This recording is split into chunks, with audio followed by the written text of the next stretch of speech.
প্রকাশ্যে অস্ত্রের মহড়া, হুমকি ধুমকি, জবরদখল সহ নানা বিতর্কিত কর্মকাণ্ডে আলোচিত কুষ্টিয়ার মিরপুর উপজেলা আওয়ামী লীগের যুগ্ম সাধারণ সম্পাদক আতাহার আলী। দীর্ঘদিন ধরে এলাকায় তার ত্রাসের রাজত্ব চলেও দেখে না প্রশাসন।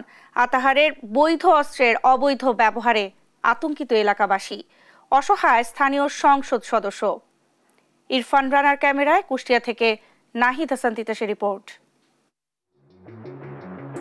ফিল্মি স্টাইলে প্রকাশ্য অস্ত্র হাতে আওয়ামী লীগ নেতা আতাহার আলীর এমন মহড়ার দৃশ্য কুষ্টিয়ার মিরপুরে নিত্যদিনের ব্যাপার। এই নেতা দীর্ঘদিন ধরে নানা বিতর্কিত কর্মকাণ্ড চালালেও আওয়ামী লীগের পদের দাপটে প্রশাসনের নাম ভাঙিয়ে থেকেছেন ধরাছোঁয়ার বাইরে। যখন যেভাবে যাকে খুশি অস্ত্র দেখিয়ে ভয়ভীতি প্রদর্শন, হুমকি ধামকি, জবরদখল সহ এই নেতার তাসের রাজত্বে আতঙ্কিত এলাকাবাসী। বিভিন্ন মাধ্যমে হুমকি ধামকি সহ তিনি তার ব্যক্তিগত লাইসেন্সকৃত পিস্তল দিয়ে হুমকি দিয়েছে, সেই ছবিও আপনারা দেখছেন।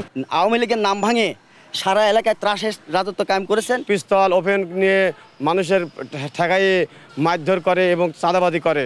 সম্প্রতি গত 13 এপ্রিল দ্বাদশ জাতীয় সংসদ নির্বাচনে বিরোধের জের ধরে স্বতন্ত্র এমপি কামারুল আরিফিনের 2 সমর্থককে প্রকাশ্য গুলি করে এই আওয়ামী লীগ নেতা আতাহার আলী, যারা এখন হাসপাতালে মৃত্যুর সাথে পাঞ্জা লড়ছে।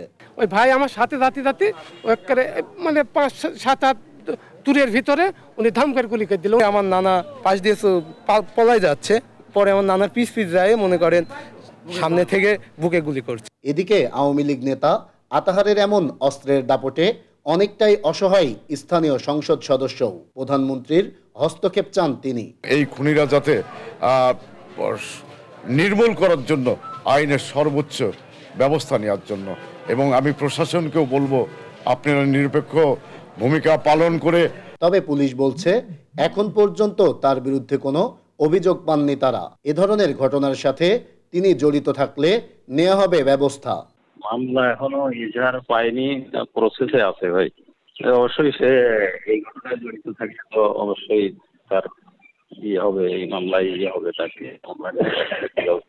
দীর্ঘদিন ধরে এই আওয়ামী লীগ নেতার প্রকাশ্য অস্ত্রের মহড়া চললেও নেওয়া হয়নি কোনো ব্যবস্থা। তাই দ্রুত তার এই অস্ত্র উদ্ধার সহ তাকে আইনের আওতায় আনার দাবি স্থানীয়দের।